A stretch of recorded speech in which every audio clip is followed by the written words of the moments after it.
Միլիոններ են ծախսում մի հատ բանի քարոզի, չգիտեմ ինչի վրա։ Միլիոնավոր դոլարներ են ծախսել, ընտրությունները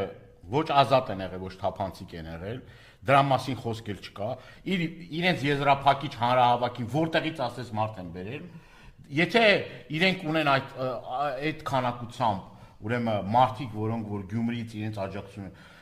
ինչի համար են Իջևանից մարդ բերել։ Դիլիջանից, Իջևանից, Արարատյան դաշտավայրից, հարակից շրջաններից, Թալինից,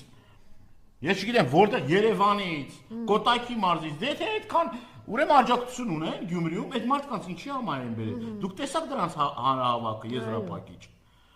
Ընտրությունները միանշանակ կեղծվել են, դրա մասին երկրորդ կարծիք չկա։ Կեղծվել են ընտրությունները, ընտրությունից դեռ ամիսներ առաջ։ Սա պետք է հստակ ֆիքսենք։ Իսկ այն քվեները, որոնք որ տրվել են ընդդիմադիր թեկնածուներին, դրանք ռադիկալ ընդդիմադիր